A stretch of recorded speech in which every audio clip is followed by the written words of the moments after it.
Hi friends, எல்லாருக்கும் வணக்கம். அதாவது ஏபி ஃபார்மில் உங்களை நாங்கள் அன்புடன் வர வைக்கிறோம். இன்றைக்கி என்ன பார்க்க போகிறோம்னா, நம்ம ஒரு ஒரு அரை ஏக்கரில் ஒரு 60 வகையான தென்னை மரம் வச்சுருக்கோம். 60 மரம் வச்சுருக்கோம் தென்னை மரம். இதுவுமே குட்டை நெட்டை அந்த வெரைட்டி தான் வச்சுருக்கோம். அதுக்கப்புறம் இதில் மெயின் என்ன பண்ணியிருக்கோம்னா நம்ம உணவு காடு, அதாவது தென்னை மரத்துக்குள் உணவு காடு, அதை பேஸ் பண்ணி நம்ம இதில் நம்ம பிளான்டேஷன் பண்ணியிருக்கோம். இதில் என்ன வகையான உணவு காடில் வச்சுருக்கோம்னா, அதாவது 4 தென்னை மரத்துக்கு சென்டரில் அதாவது சென்டரில் எலுமிச்சை மரம். சரி, நான் காமிக்கிறேன். எலுமிச்சை மரம். அதுக்கப்புறம் பார்த்திங்கன்னா உங்களுக்கு சப்போட்டா மரம் வச்சுருக்கோம். அதுக்கப்புறம் பார்த்திங்கன்னா சப்போட்டா பழத்தில் ஓரமாகவே நம்ம பப்பாளி பழம் வச்சுருக்கோம். சரி, அதுக்கப்புறம் பார்த்திங்கன்னா இது பப்பாளி பழத்துமே இது இந்த சைடில் இப்படி வைக்கக்கூடாது. நார்மலாக இந்த கார்னரில் தான் வைக்கணும். நம்ம இதே நம்ம ஃபஸ்ட்டாக வச்சாச்சு. அது நம்மளால் ஐடியா 2-3 வருஷம் சொன்னாங்க. அதை பற்றி நம்ம அடுத்து ஃபாலோ பண்ணிக்கிறோம். அடுத்து பார்த்திங்கன்னா மேக்ஸிமம் சப்போட்டா தான் வச்சுருப்போம். அதுக்கப்புறம் பார்த்திங்கன்னா கொய்யாக்கன்று நம்ம வச்சுருப்போம்.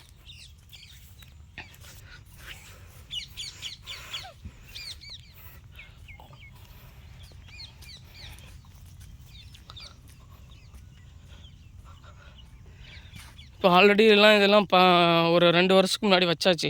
இப்போ கொய்யாக்கன்று பார்த்திங்கன்னா இதில் மேக்ஸிமம் நிறையா பட்டு போகுது.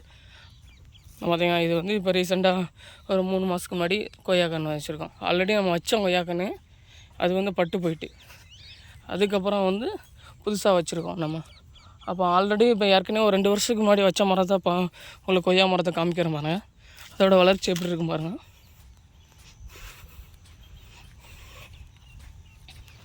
இது ஒரு 2-3 வருஷத்துக்கு முன்னாடி வச்சது மரம், இந்த மரம். அதுக்கப்புறம் என்ன வச்சுருக்கேன் பார்த்திங்களா, இந்த கார்னர், இந்த மரம். அதுக்கப்புறம் அடுத்து கொஞ்சம் பெருசாக இருக்குது பார்த்திங்களா, அதிலலாம் மேக்ஸிமம் நம்ம மரம் வச்சுருக்கோம். அதுக்கப்புறம் இதில் நம்ம ஒவ்வொரு தென்னை மரத்துக்கும், அதாவது என்ன இருக்குல்ல, ஒரு தென்னை மரம் இருந்தால் சைடில் வாழைக்கன்று 2 வாழைக்கன்று வச்சுருக்கோம். இது ஏன் எப்படி வைக்கோம்னா, அதாவது வாழை நம்ம ஈரப்பதத்தை தக்க வைத்துக்கலாம். அதாவது 1 வாரம் 2 வாரம் தண்ணி விடாமல் இருந்தாலும் ஈஸியாக நம்ம தென்னை மரம் வாடாமல் இருக்கும். அந்த பொசிஷனில் தான் நம்ம வச்சுருக்கோம். அதுக்கப்புறம் இந்த வாழை நம்ம ஏன், அதாவது ஒரு 2 வருஷம் 3 வருஷம் செக்கணுன்னா இங்கே வைக்க வேண்டாம், என்னையை பொறுத்தவரை அவங்களோட சஜஷன். சரியா? அதுக்கப்புறம் அதாவது நம்ம ஃபஸ்ட்டு தென்னை மரம் வைப்பீங்களா, ஃபஸ்ட்டு வைக்கும் போதே நீங்கள் வச்சுருங்க, அதான் உங்களுக்கு நல்லது. ஏன்னா அதுக்கப்புறம் வாழையும் பார்த்திங்கன்னா நீங்கள் ஒரு வருஷத்தில் உங்களுக்கு ஈல்டு வந்துடும் வாழை.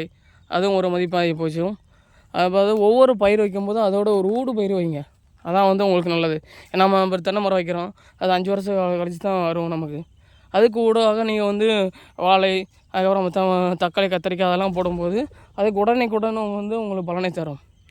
ரொம்ப உங்களுக்கு ஈஸியாக கொஞ்சம் வருமானம் உங்களுக்கு வரும். அது 5 வருஷத்துக்கு வருமானம், இதை ஒரு 6 மாதத்தில் 3 மாதத்தில் அது மாதிரி வருமானம் வரும்.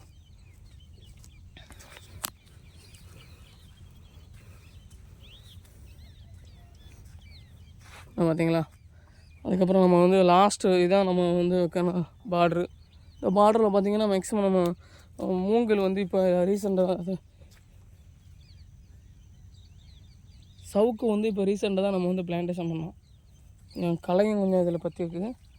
ஆமாம், சவுக்கு ஏன் என்ன பண்ணுறோம்னா, அதாவது ஒரு நான் என்ன பண்ணியிருக்கேன் தெரியுதா உங்களுக்கு? கொஞ்சம் தெரிஞ்சிருக்க வாய்ப்பில்லைன்னு நினைக்கிறேன். நான் கலை ரொம்ப அதிகம் பற்றிருக்கு. இந்த பக்கத்து அந்த சைடு நிறையா இருக்கும், உங்களுக்கும் காமிக்கிறேன் நான். சவுக்கு ஏன் பண்ணுறோம்னா, ஒரு நிலம் வாங்கினாங்களே 4 பக்கமும் நீங்கள் சவுக்கு வைங்க. நீங்கள் சவுக்கு வச்சிங்கன்னா உங்களுக்கு மறைவாக இருக்கும், அதான் மெயின் ரீசன். அப்புறம் காற்று உள்ளே வராது. சரியா? அதுக்கப்புறம் பார்த்திங்கன்னா சவுக்குமே 3 ரோவில் வைக்கலாம். டபிள்யூ ஷேப்பில் வைக்கணும். அந்த டபிள்யூ ஷேப்பில் வைக்கிறது பொழுது நாங்கள் இப்போதைக்கு 1 ரோ தான் வச்சுருக்கோம். அடுத்துமே நம்ம அடுத்து நம்ம பண்ணுவோம். இது பார்த்திங்கன்னா இது என்ன மரம் தெரியுதுல்ல உங்களுக்கு, இது டிம்பர் ரோட்டில் குமிழ் தேக்கு. ஆமாம், நம்ம ஒரு பார்டரில் வச்சுருக்கோம். டிம்பரில் செம்மரம் வச்சுருக்கோம். செம்மரம் இதை மாதிரி தென்னை மரத்துக்குள்ளே வச்சுருக்கேன். இது வைக்கக்கூடாது, இது சும்மா அன்றைக்கி ஒரு நாள் வச்சாச்சு. சரியா? அதுக்கப்புறம் பார்த்திங்கன்னா இப்போ லாஸ்ட் ரோவில் நம்ம வந்து கொய்யாக்கன்று வச்சுருக்கோன்னு சொன்னோம் பார்த்திங்களா. அப்படி அதை மட்டும் உங்களுக்கு ஒவ்வொன்றா வீடியோ எடுத்து கொடுக்குறோம். பார்த்திங்களா கொய்யாக்கன்று.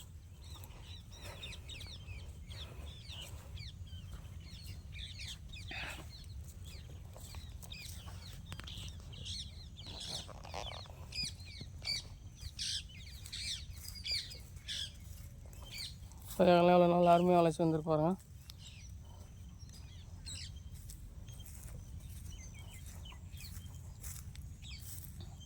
இது 4 கன்றுக்கு சென்ட்ரா பார்த்திங்களா. ஒரு தென்னை மரம் இருக்குன்னா 4 மரத்துக்கு சென்ட்ராக தான் வச்சுருக்கோம்.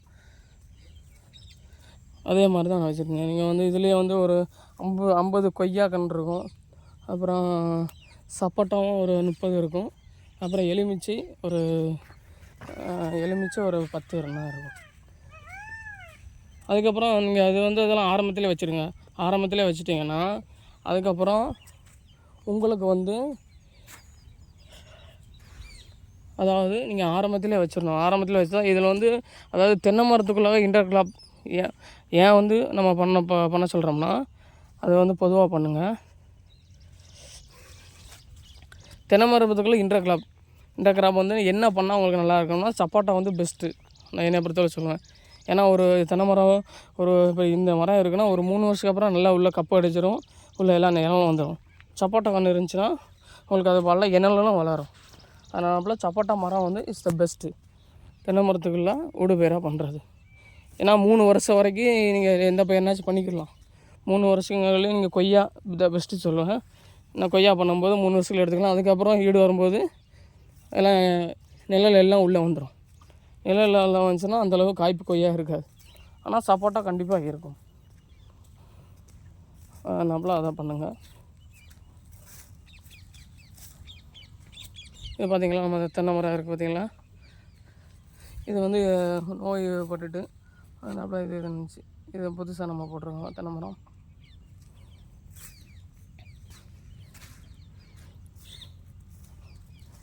சப்போட்டா கன்று தான் எல்லாம் வச்சுருக்கேன் பாருங்கள்.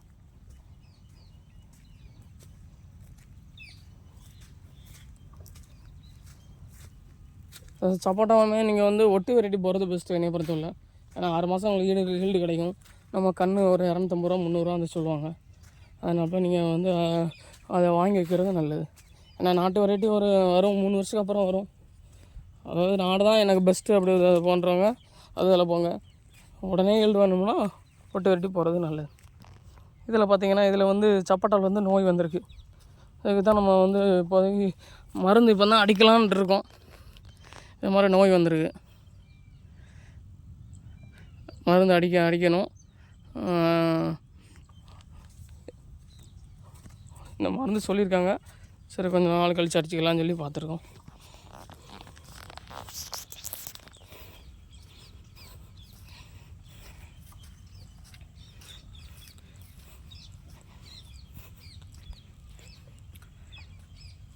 சப்போட்டாலாம் நல்லா காய்ப்பு வந்துட்டுங்க. அப்போலாம் கூட நம்ம ஒரு வாரத்துக்கு முன்னாடி கூட ஒரு காய் கூட நம்ம பறித்து நம்ம வீட்டில் வச்சு சாப்பிட்டு பார்த்தோம். நல்லா டேஸ்ட்டாக தான் இருந்துச்சு. சரியா? சப்போட்டா எதுவும் காய் இருந்தால் உங்களுக்கு காமிக்கிறேன் நான். அதாவது சப்போட்டா வந்து பராமரிப்பு செலவு எதுவுமே இல்லைன்னு சொல்லி சொல்கிறாங்க. நாம் சப்போட்டா அந்தளவு நோய் தாக்குதல் இருக்காது, சும்மா வச்சா வந்துடும் சொல்கிறாங்க. ஆனால் இருந்தாலும் ஒரு சில மருந்து அடிக்கிறது நல்லது நமக்கு.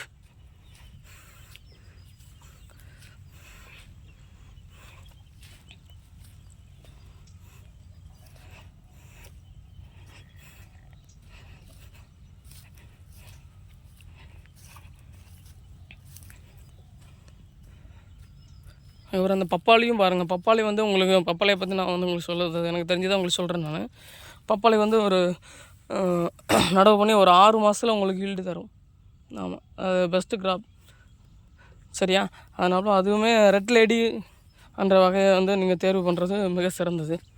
ரெட் லேடி பார்த்திங்கன்னா உங்களுக்கு வந்து 25 ரூபா 20 ரூபா அந்த ரேஞ்சில் கிடைக்கும். அதாவது நீங்கள் எந்த ஒரு கிராப்பும் நீங்கள் வந்து பயிர் பண்ணும்போது ஒரு உடனே 1 ஏக்கரு 1/2 ஏக்கர் அதை மாதிரி நீங்கள் பண்ணவே பண்ணாதீங்க. அதாவது இந்த இடத்துல நீங்கள் இப்போ ஒரு பப்பாளி மரம் நட போகிறோம் ஃப்யூச்சரில், அப்போனா உதாரணத்துக்கு ஒரு 50 பப்பாளி இல்லாட்டா ஒரு 20 பப்பாளி வந்து நட்டு பாருங்கள். அந்த இடத்துல நட்டு பார்த்தீங்கன்னா அது வருதா இல்லையான்னு உங்களுக்கு தெரியும். அப்போனா உங்களுக்கு வந்து லாஸ் அந்தளவு இருக்காது. இப்போ 50 பப்பாளின்னா வந்து 1000 ரூபா, ஒரு 1000 ரூபாயில் உங்களுக்கு தூரம் முடிஞ்சு போயிடும். அவ்வளோதான். நீங்கள் அதை விட்டுட்டு நீங்கள் 10,000க்கு 500 அந்த ரேஞ்சில் நீங்கள் போய் நடும்போது உங்களுக்கு வந்து 10,000 1000 நீங்கள் ஓரளவு சமாளித்து வெளியே வந்துடலாம். விவசாயத்தை பொறுத்தவரை 10,000 இருக்கும்போது நீங்கள் வந்து சமாளிக்க முடியாது. ஏன்னா நீங்கள் வந்து அதிலே நீங்கள் சோர்ந்து போயிடுவீங்க. எப்போ இதில் என்னத்தான் வருமானம் வருது அப்படி சொல்லிடுவீங்க. அதனால் விவசாயத்தை பொறுத்தவரை மரப்பயிர் போகும்போது கொஞ்சம் கொஞ்சமாக ஸ்டெப் எடுத்து போகிறது ரொம்ப நல்லது. ஓகேவா? நான் வரேங்க. வாழை வந்து சாஞ்சு கிடக்கு.